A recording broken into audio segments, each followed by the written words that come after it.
We will at one point put it on the web, but it's not being streamed live. And without further ado, I will give the floor to my friend and colleague, Benoit. Thank you very much, Robert. Hello, everyone. It's good to see you all. Thank you very much for being here. My name is Benoit Hardy-Chartrand. I am an adjunct professor of international relations here at Temple University. And welcome to all of you to what promises to be a great presentation and discussion on this most relevant of topics, the Russian invasion of Ukraine and its impact on the increasingly consequential partnership between China and Russia. So it's great to see all of you. I think it's probably the largest audience that I've seen in among the events that I have hosted here. So obviously this seems to garner a lot of interest for good reasons. I want to thank also the ICAS, so the Institute of Contemporary Asian Studies, as well as ICAPS, so the Yokosuka Council on Asia Pacific Studies, for co-sponsoring this event. So one of the most notable trends over the last, one of the most important recent trends in geopolitics has been the speed at which the partnership between Russia and China has developed and strengthened over the last decade or so. Since Chinese President Xi Jinping has come to power, President Vladimir Putin have met almost 40 times, famously the start of the Beijing Olympics, that the friendship between the two states had no limits. But the Russian invasion of Ukraine has put China in a somewhat uncomfortable position and has led to numerous questions about the direction of their strategic partnership.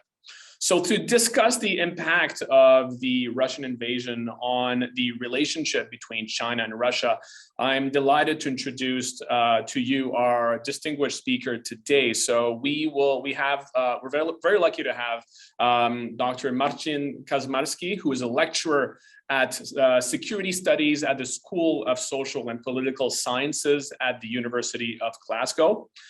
In his research, he focuses on Russia-China relations, Russia's foreign and security policy, comparative regionalism, and the role of domestic politics in foreign policy.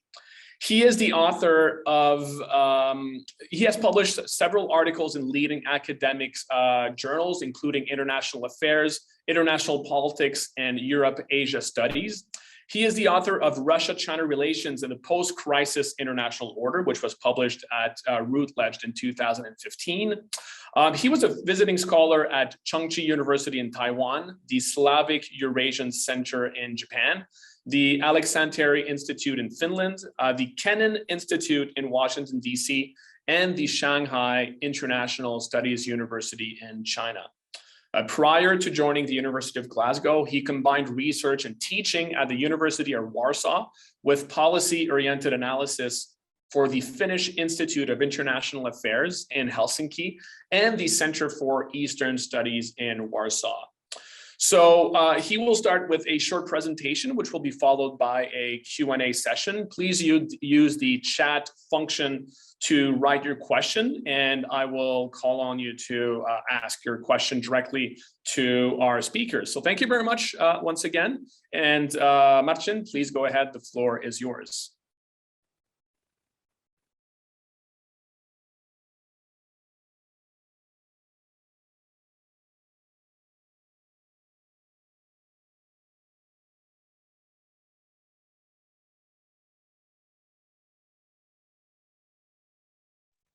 I think you just have to unmute yourself.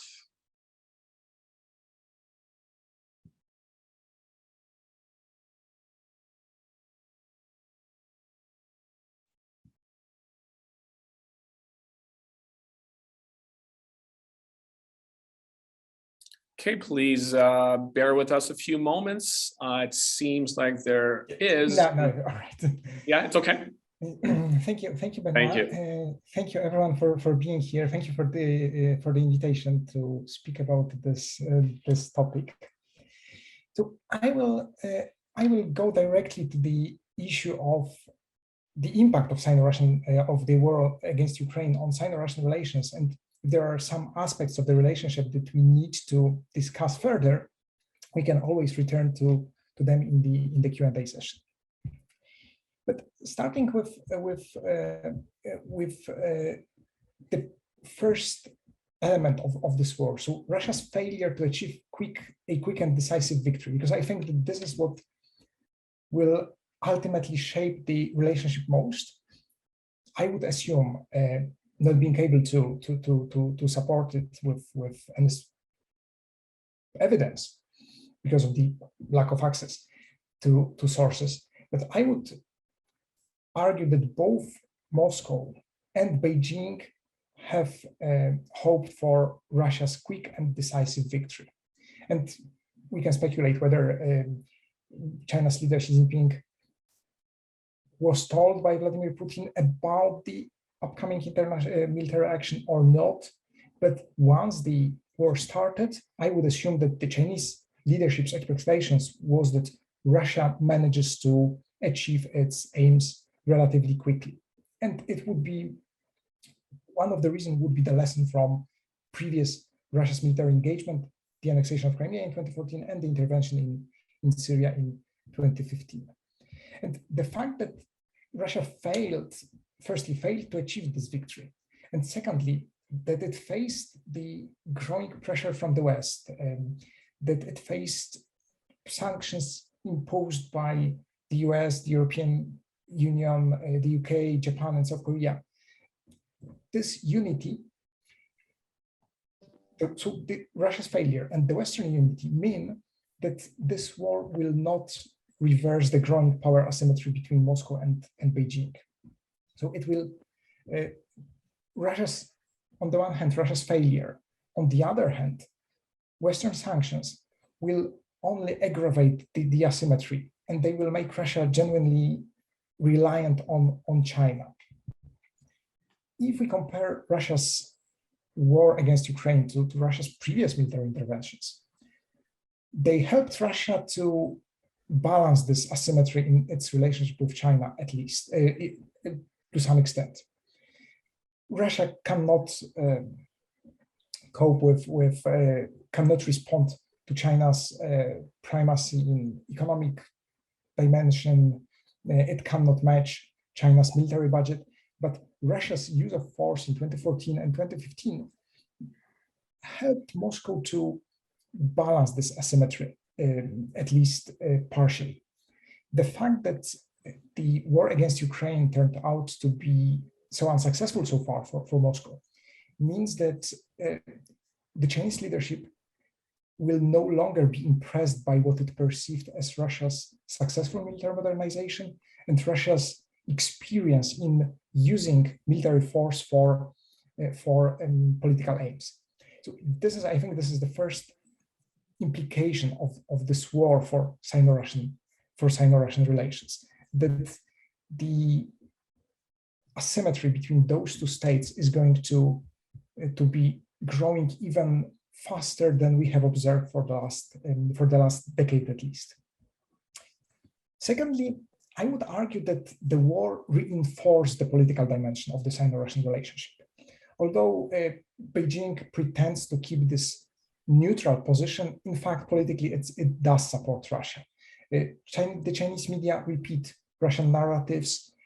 Chinese official representatives, including the MFA spokespersons, they repeat Russian claims. They accept Russia's justification for the use of force.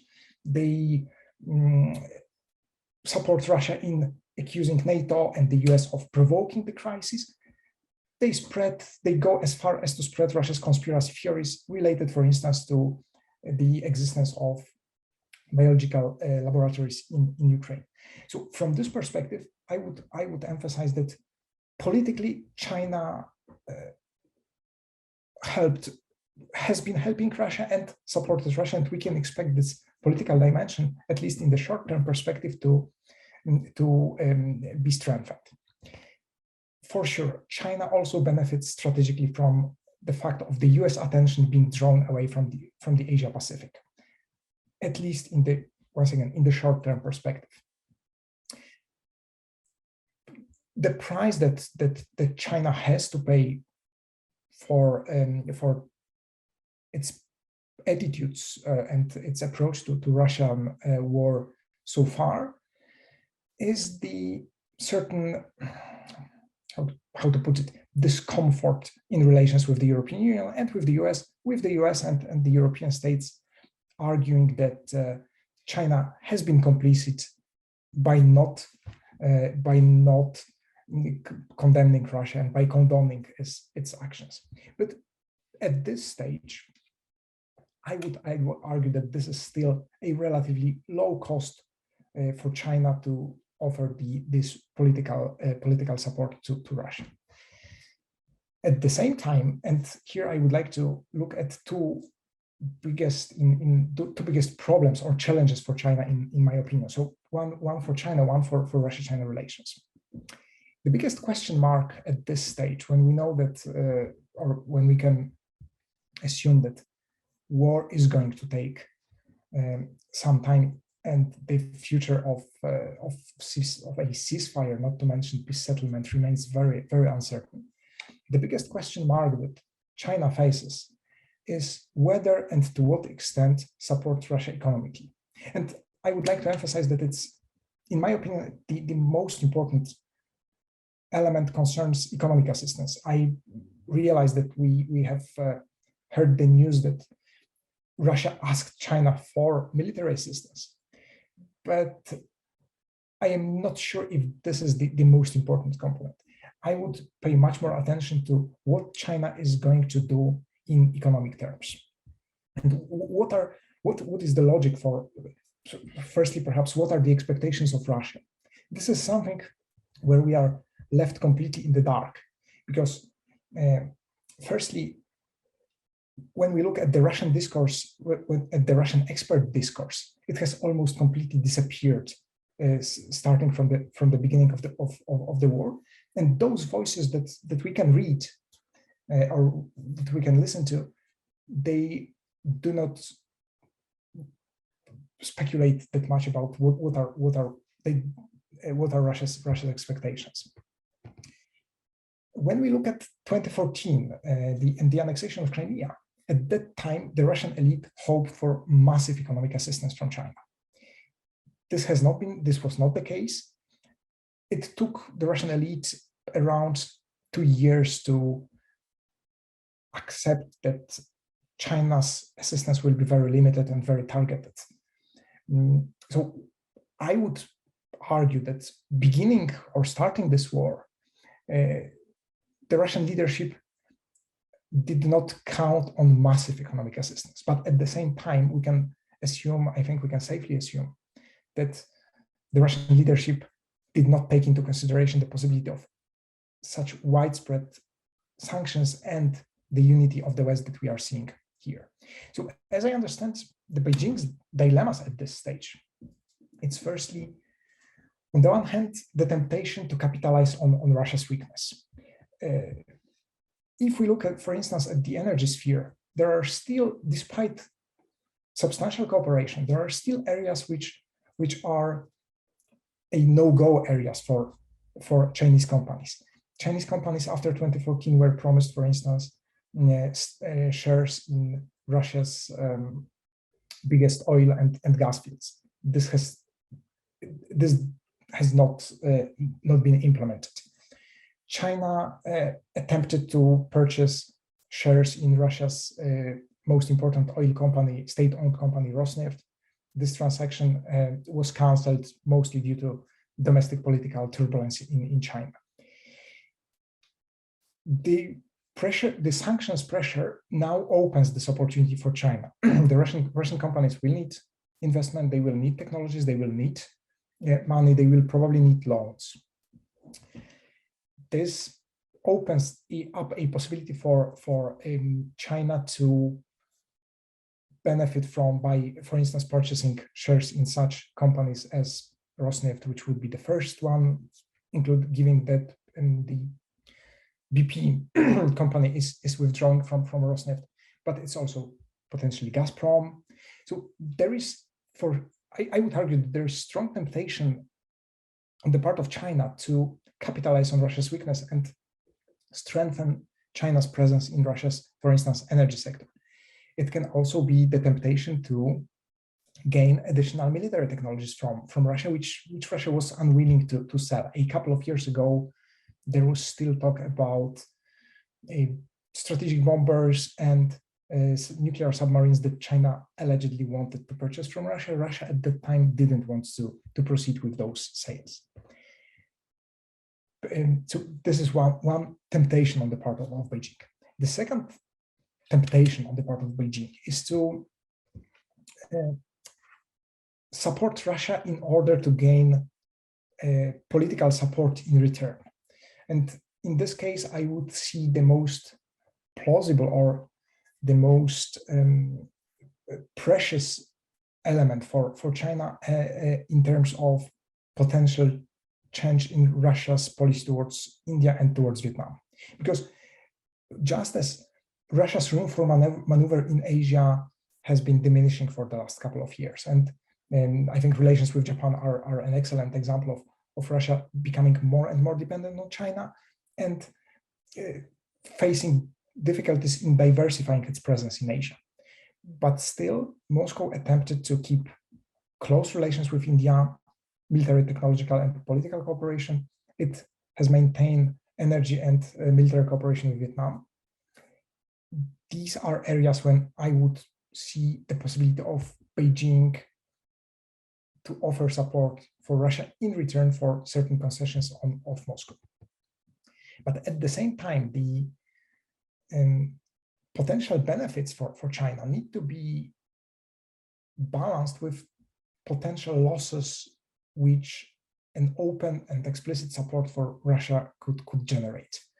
China has been seeing the scope of sanctions directed against Russia, and there is a clear threat of secondary sanctions directed against Chinese companies if they, for instance, decide to help Russian companies bypass sanctions, if they help the Russian central bank to bypass sanctions. So there is firstly this challenge of secondary sanctions. Secondly, there is a possibility of Chinese support pushing the US and the European Union closer together. And from Beijing's perspective, as I understand it, it would be a very disadvantageous scenario because as we have seen for the last two decades, China has been playing this game of a bad United States and the good European Union, supporting rhetorically very strongly the European Union's strategic autonomy and every time encouraging the EU to distance itself from the US. Supporting Moscow in this conflict might very easily reinforce those quarters of European elites that consider China a strategic competitor and those that see the necessity for transatlantic relations to add this Chinese dimension. There is the third factor that complicates China's decision whether to support Russia is the investment of Xi Jinping in his personal relationship with Vladimir Putin. What Benoit mentioned, invoking the number of meetings that both leaders had. Unlike other Chinese leaders, Xi Jinping not only promoted cooperation with Russia, but he very specifically promoted cooperation with Putin. And whereas so far we haven't seen widespread dissent in Russia, especially that the Kremlin has prepared for this opportunity by crackdown on the opposition, this lack of a quick victory with which I started, and the scope of sanctions and the long-term impact of sanctions mean that Putin's position is threatened. And whoever comes after Putin, he will firstly, any change in the Kremlin I would understand it as a problem for Xi Jinping because he invested politically so much in this relationship. And secondly, whoever comes to power in Russia will gain the opportunity to reassess the current state of relations with China. And it does not mean that any change in Russia will lead very quickly to a democratic Russia. Even not looking in this binary terms, democratic versus authoritarian, where we would assume that an authoritarian Russia would always cooperate with China and a democratic Russia would always distance itself from China. A new leader will gain the opportunity to reassess Russia's policy in Asia in general, and to return to certain ideas that were in the Russian discourse in the early 2000s. So to make Russian policy in Asia diversified rather than relying exclusively on China. And I would argue that this generates another challenge for Russia, for China, regardless of when this domestic change in Russia can take place. So to sum up and to leave time for questions, for your questions and comments, I would argue that the war in Ukraine has the potential to open a new chapter in Russia-China relations, but it doesn't necessarily have to be the scenario of Russia and China strengthening their ties and creating a quasi-strategic bloc, but it may generate additional problems, challenges, and it for sure puts Beijing in a very uncomfortable position at this moment. Thank you very much, Marcin. Very much appreciated. I really appreciated your comments on the aggravating asymmetry between Russia and China, the consequences of this. We'll open up to questions in a moment. I was just going to start with a first question by myself to get it going. You mentioned that China supporting Russia has had relatively low costs on the political side for China, although I would not discount the problems that this has caused to China in terms of its international standing when it comes to supporting Russia's aggression for this invasion, Russia's aggression towards Ukraine. What I'm wondering is, while there are relatively low costs for China, what do you think China gains the most from supporting Russia in this war? What do you think it would be the number one benefit that China gains? You're talking, of course, about greater leverage when it comes to its relationship. You're talking about aggravating asymmetry, but what else do you think would be important gains that China is making from its support for Russia? So thank you for this question, Benoit. I think that there are a couple of relevant benefits for China. So one is the process of learning how the West actually reacts to the open use of force, the use of massive military force, how resilient the West is, how to what extent sanctions can be maintained over a longer period of time, not just the first couple of weeks. Secondly, I think that and this is the factor that I think may influence Chinese thinking. If Russia loses this war completely, and by this I mean even up to a point of a change in Russia, in which Russia decides to change its foreign policy and reassess its foreign policy, it means that China would lose its key political and strategic partner and would face the West on its own. So from this perspective, this is something that I see as a factor pushing China towards offering certain support towards Russia, because it still allows cooperation with Russia. Firstly, draws away the US attention. It draws away the European attention. And it means that China is not politically isolated in vis-a-vis the West, that it still has this support of Russia. And I think that this is one of the biggest benefits that China can draw from this war. I think we also cannot discount military lessons. So the opportunity to see how the armed forces, which have undergone modernization, how they conduct war fighting in practice, especially when their morale, for instance, is very low. Mm. Thank you so much, Marcin. Since you just mentioned the military aspect and the lessons that China can learn, I'm going to jump already right away to the second question, since it is specifically on this topic. This is a question by Byron Siegel. So Byron, if you want, do you want to go ahead and ask your question directly to Marcin?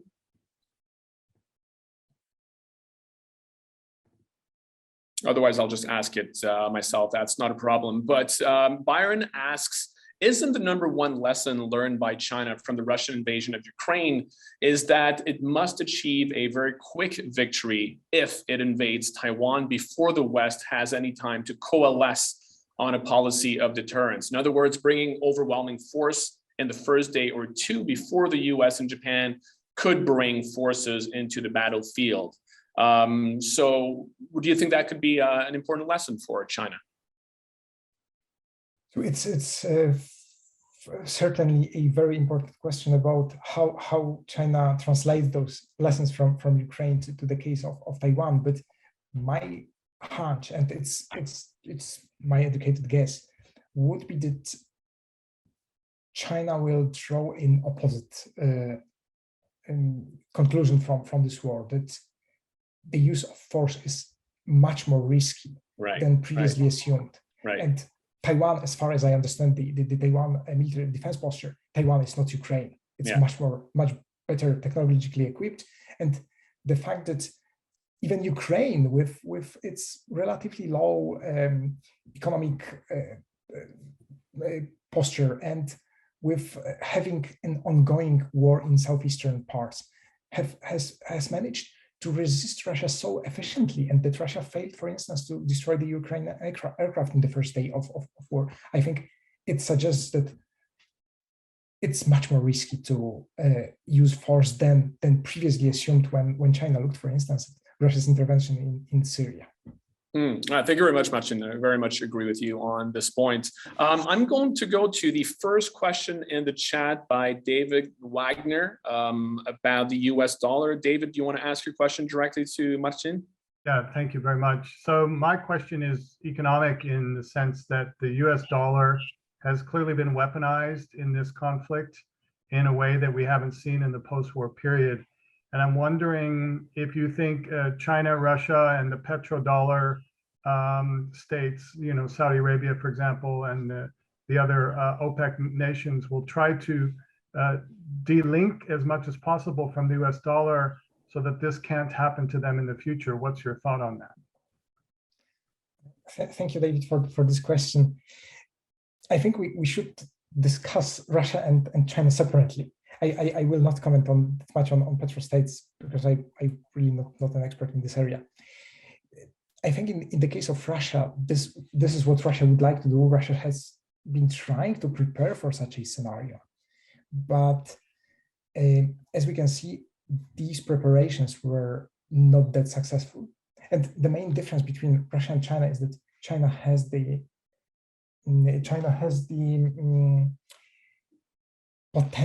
economic potential to de-link or decouple itself from the US dollar.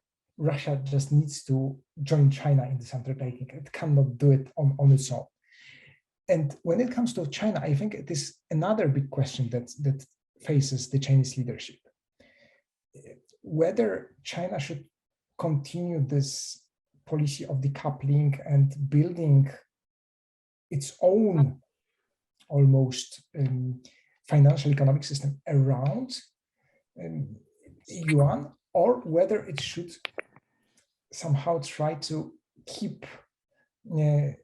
remain in this globalization process, making it perhaps less US dominant, but still without dividing the world into two, very broadly speaking, economic blocks.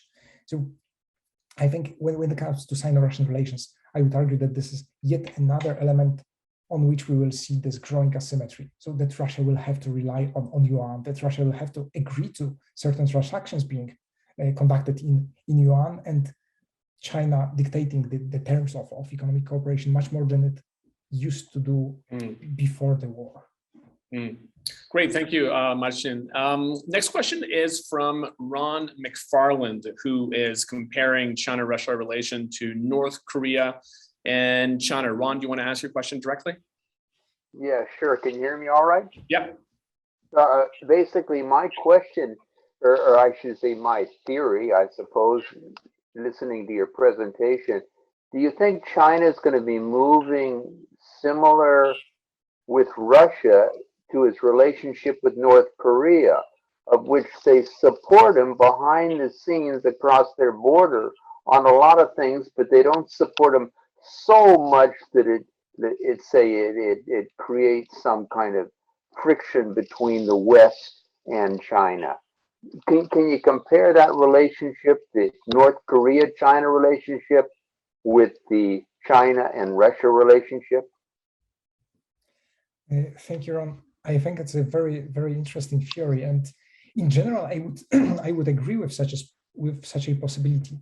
For me, the question would be whether it is possible to support such economy as the Russian one in this type of low profile and clandestine manner, especially given how scrutinized any Chinese assistance towards Russia is going to be. And especially when it comes to, for instance, the energy sector, China will probably can use some instruments to, for instance, support the Russian central bank in monetizing its resources.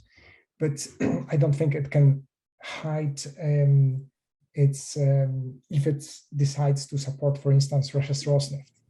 And this was the case actually almost 20 years ago when the Russian authorities were dismantling ICAS. It was the Chinese banks that stepped in, but they did a lot to keep it low profile. But still, it was very difficult to hide at that time, and I think it's going to be very difficult to hide substantial support nowadays. So actually, if China supports Russia in any way, they will be exposed in a lot of ways where they're not really with North Korea. Is that what you're saying? Yes, basically? that would be my point.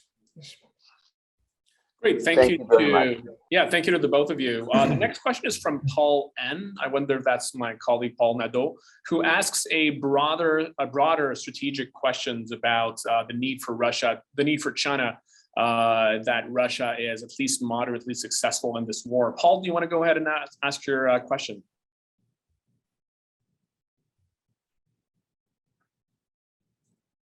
Okay, I'll ask the question myself. So Paul says, and you kind of broached this topic in your presentation, Marcin. Paul says, doesn't China need Russia to be moderately successful in order to have a buffer space with the West? One of China's greatest anxieties must be that the Ukraine war collapses Putin's regime, and whatever replaces Putin would be more potentially aligned with the West, and could consequentially against China.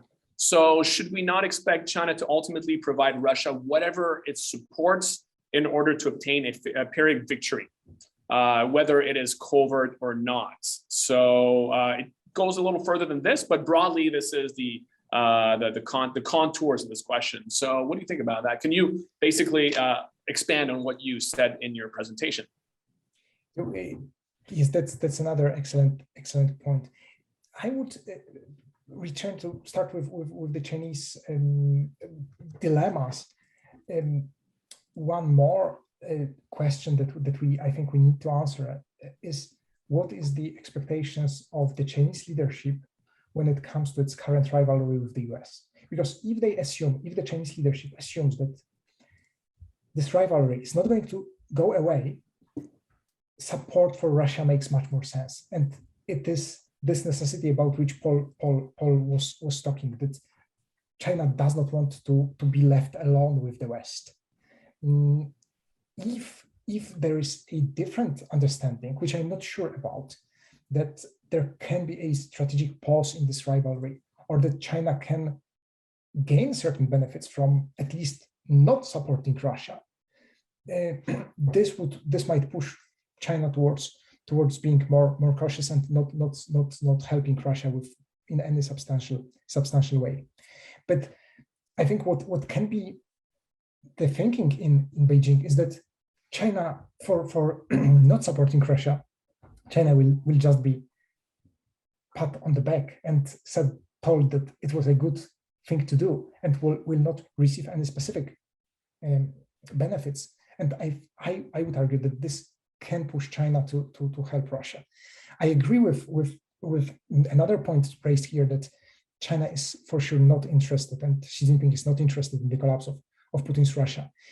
My argument would be, as I mentioned, it does not have to be a pro-Western Russia to be distanced from China, because Russia, another leadership of Russia, could follow much more an Indian model of more equidistance between the West and China, given all the assets that Russia still has, for instance, in Asia. Great, thank you very much. The next question is from Hiroaki Nakanishi, who asks about a potential ceasefire between Ukraine and Russia. Hiroaki, do you want to ask your question directly? Otherwise, I'll ask it. Hi, thank you. Can you hear me? Yep. Good. Yes, as you said, I'm wondering about this Chinese role in facilitating the earlier ceasefire between Ukraine and China, Ukraine and Russia. Sorry.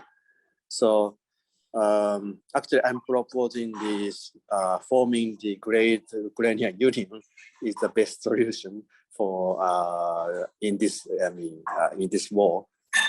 So what I wrote, just I will simply read all of things. So achieving the earlier ceasefire between Ukraine and Russia, can China persuade both state parties to abide by or come back to the spirit of the 2014 Minsk agreement?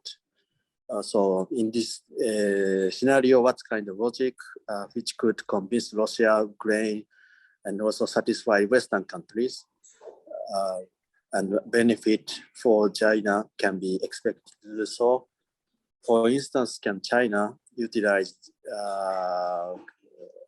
these logics like first peaceful settlement is significant to resolve this any kind of ethnic issues? Second, radical solution of ethnic issues like seeking separation or independence is always not desirable and feasible. Also, not like intervening that kind of ethnic group to facilitate like a separation or independence from the countries. And the third one is, as China does, promoting a unity, assuring inclusiveness, like a logical diversity in the unity and democratic process, process further in democratization. So that kind of things is possible for China to utilize the passing in Russia and Ukraine for facilitating earlier ceasefire. Actually, I have another question, sorry. So, very, very briefly, please. Oh, yes. I'm thinking also the post-conflict situation, like post-war situation. Perhaps Russia need the Chinese cooperation. So, but we were wondering about this Russia's behavior and the future course, because Russia's behavior is very aggressive. So, how is there any possibility China can support Russia to make these countries more peaceful, like a free or democratic, open states? Thank you very much, Hiroaki. Yeah. Thank you very much. Yeah, thank you. Thank you for this question, Hiroaki. So firstly, I think that if China had legitimacy to offer peace talks, ceasefire talks, it was only in the first days of the war when China was looked at as that state that had certain influence over Russia and that might bring Russia a bit closer to negotiating table. But I would argue that because of its intransigence in relation to Russia's war, China is now in a much worse position there, for instance, Turkey, to promote this type of Russian-Ukrainian talks. So I would not see China as a genuine peace broker or mediator under the current circumstances. Although I would not exclude that once China considers the costs related to the prolonging conflict, and if we assume that it wants to avoid the scenario of Russia completely losing the war, it might come up with certain types of mediation.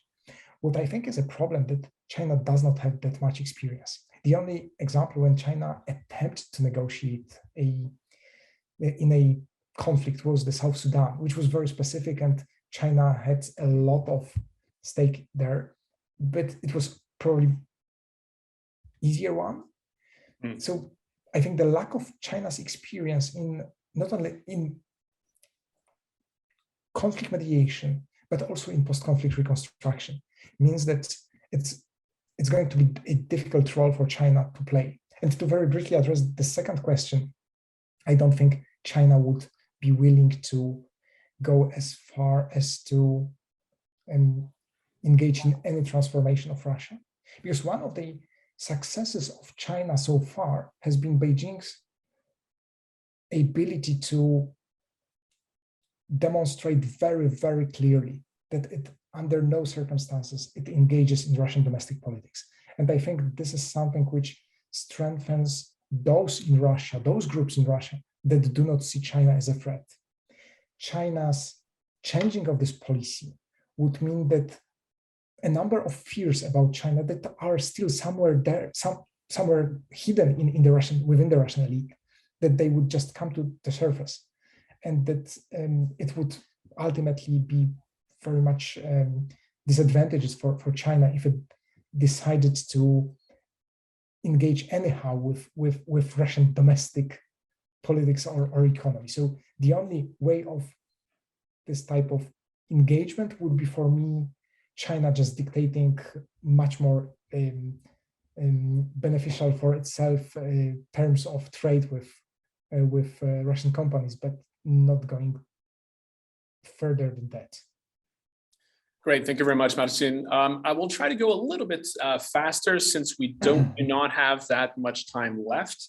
And the next question is by Jason Pham. So he asked a question about China's economy under the war. What would be the pros and cons for China's economy of the war in Ukraine? I don't see many benefits of this war for the Chinese economy, because it's especially when we bear in mind that alongside with war and all the difficulties for the world economy, China suffers from the new wave of pandemic in not only in Shanghai but also in other provinces. So probably the only benefits that I could think of are related to securing more energy resources from China. But when we speak energy resources, we speak mostly about oil, because even if the European Union decides to put an embargo on Russian natural gas, China will not be able to buy this gas. So the benefits, the economic benefits, are for me doubtful, whereas the costs are substantial, because it's also the problem of the world economy in general, which can slow down China's economic growth. It's the problem of Russia export of, for instance, wheat from Ukraine, and the practical disappearance of Ukraine as China's economic partner in selected sectors. So I would rather see uncertainty. Another factor that we mentioned before, so China's oscillation between sticking with globalization and decoupling from the US. So I would, in this perspective, I would just say that the growing number of economic challenges is amplified by this conflict rather than offering any substantial benefits. Thank you. Thank you. I will go to the question by Ian Story from ICAS in Singapore. It is about one thing you also raised in your presentation, which is the impact on Southeast Asia. You mentioned Vietnam in your presentation. Could you please elaborate a little bit more on what the war and what it means for Russia-China relation and its relation with Southeast Asia more generally? Thank you. Thank you. I think at this stage, the impact is relatively limited. I don't think Russia is going to, or to put it differently, Southeast Asian states, just as India, have been following this more or less neutral line, trying to stay away from the conflict. So one might argue that it demonstrates the limitations of the US in imposing its policies on certain regions. I think what can change depends on the evolution of Sino-Russian relations. How, in case China provides Russia with substantial economic support, we might expect Beijing to hope for Russia limiting its ties with especially with Vietnam. And I don't mean here perhaps any open or public explicit request from China to stop cooperation with Vietnam. When we looked at the events that took place before the war, so Russia's Rosneft, which has a number of interests in China, it conducted drilling with Vietnam in those parts of the South China Sea to which China also claims has its claims. China was relatively calm with regard to this process, but after finishing this the phase of exploration, Rosneft decided to hand over cooperation with Vietnam to other Russian company which is not that exposed on the Chinese market.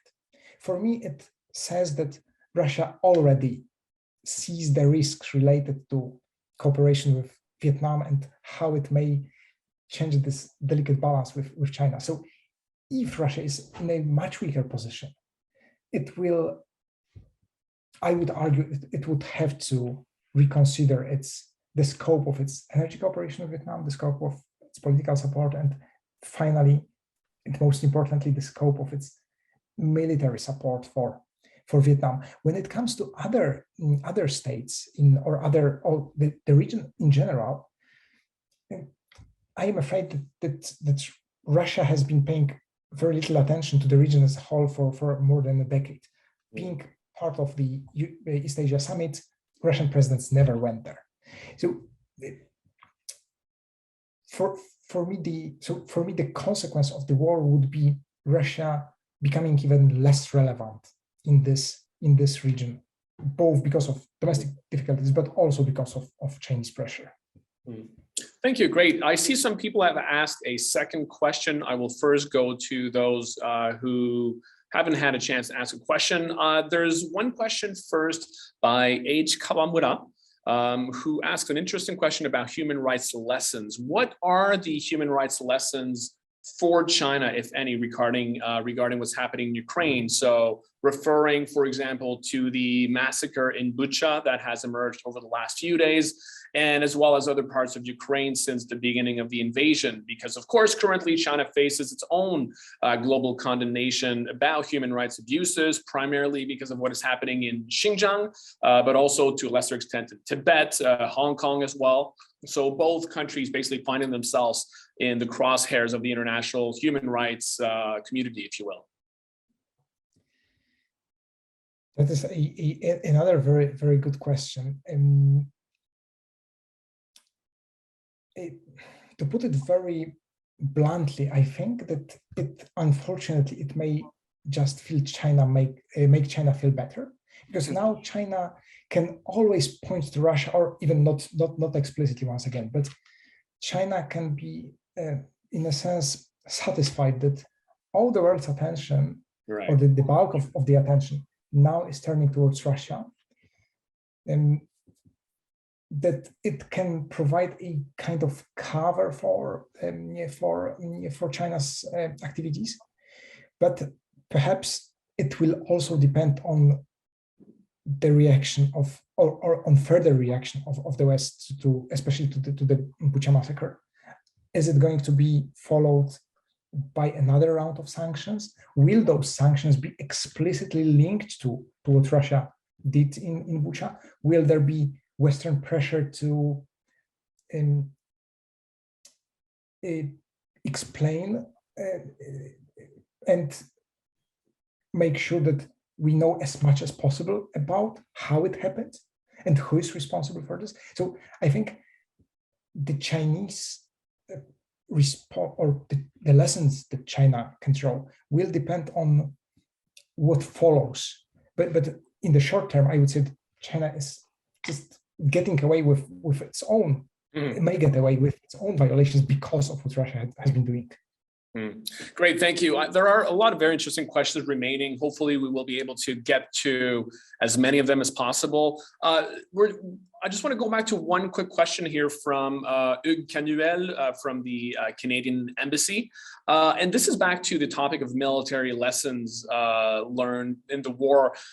We've talked a lot about the political relations between China and Russia. We've talked about the economic relations. We haven't touched very much on the growing military ties between Russia and China. They conducted a lot of military exercises over the last few years, growing integration. So Hugues is asking how close the two militaries have grown in recent years, if there is a high mutual trust, and up to including maybe even having Chinese observers in Russian headquarters, or could that happen in the future? So I think one of the testimonies to this growing trust is the fact that so many units from the Russian Far East, from the Russian-Chinese border, are taking part in the war. Yeah, it for sure shows that the Russian leadership is certain that China will not, speaking very bluntly, will not put the knife in Russia's back. When it comes to military exercises, I think we should distinguish between two types, because on the one hand, we see the growing number of exercises, joint exercises in East Asia. So 3 joint patrols for the last 3 years around Japan and South Korea, the first joint naval patrol. For me, all those exercises demonstrated that Russia is following in China's footsteps in Northeast Asia. And I don't see any benefits for Russia or for the Russian military from conducting this type of operations, because it just limits Russia's room for maneuver. It makes it more difficult to maintain its relations with Japan or with South Korea. At the same time, China has not responded in kind. If we look at the pattern of recent exercises, since 2018, the Chinese troops, either bilaterally or most of the time multilaterally, were guests in Russian strategic exercises. But when it came to exercises in the western part of Russia, so the Zapad 21, the Chinese troops did not travel to Russia. China did not want to send the signal that it supports Russia's military brinkmanship. Instead, it invited the Russian troops to conduct exercises in China. So for me, the main lesson would be that the exercises serve political signaling, that their main purpose and their main aim is to send clear signals to the outside world. I would probably agree with those who see growing successful cooperation between the two militaries. And it is a very interesting scenario of Chinese observers being in the Russian headquarters. But I would probably argue that the Russian underperformance in the Ukrainian conflict will change the assessments on the part of China and on the part of the Chinese military. What they identified as a very successful military modernization process has turned out to be not exactly what it looked like. So I think it is going to be, once again, we have to wait and see what kind of next exercises are going to take place between Russia and China. And this will allow us to speculate a bit more precisely about the developments in the future. Thank you. We have time for maybe a few more questions briefly. One from Elena Cornelis, who is asking about the relationship with India and Russia and India. So she asked if you could please elaborate a little more on the possible strategies that China may use to try to drive a wedge between Russia and India, as India has famously been one of the only Quad member that has refused to condemn the invasion and has not voted in favor of the late February United Nations General Assembly resolution that condemned the Russian invasion. So what could China do about that? So far, what we have seen was rather China's tacit acquiescence to Russia's ties with India. And for me, one of the arguments is that China ultimately agreed to India joining the Shanghai Cooperation Organization. I would only see the way I could see China driving a wedge between Russia and India would be a strong pressure on Russia in case of providing Russia with really substantial economic support. But in general, I would not be convinced that this is what China would do. Once again, I would return to this point about China being successful in suppressing potential Russia's fears about domination.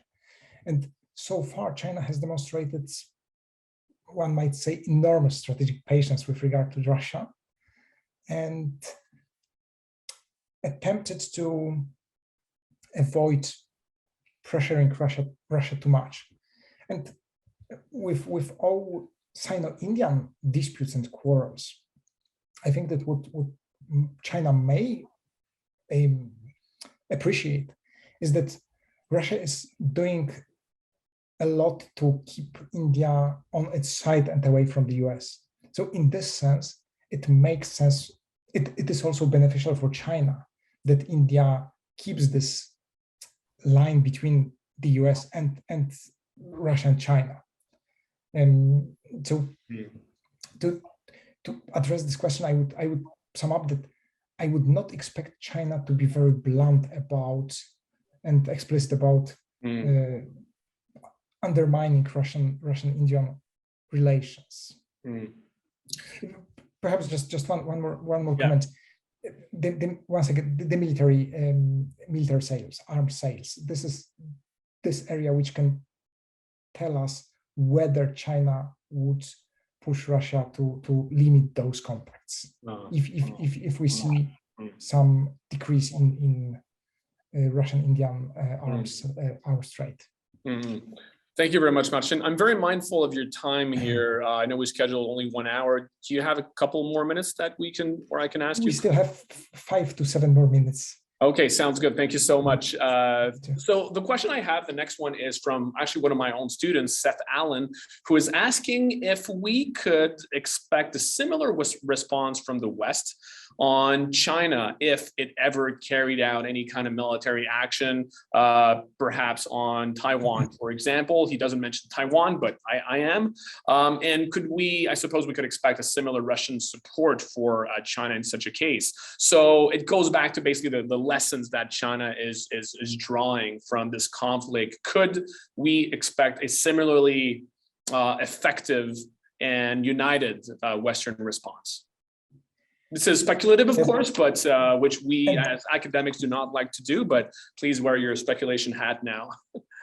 That is a very tough question, given the scope of interdependence between China and European states. In this sense, from the Western perspective, sanctioning Russia was relatively easy. And we still have to remember that the most precious element of this cooperation, so energy trade, it hasn't been sanctioned yet because of the impact. When we think now about China, sanctioning China would mean would have impact on any value chains and on almost every aspect of our economic performance in the West. So I think this would be much more difficult to gain.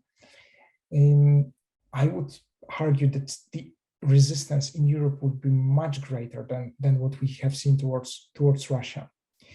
What would be very different is the Russian support, because China can support Russia against Western sanctions. It's now the question of a political decision in Beijing, whether it is going to.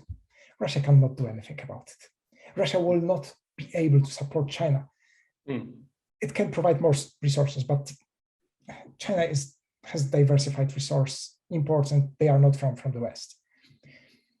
Russia will not have, and we have seen this in the process of Sino-American rivalry. And when the US put a number of sanctions on China already, Russia will not be able to provide China with an alternative market, with high technology. So in this sense, this is a very unequal relationship, and China can help Russia. Russia will not be able to help China.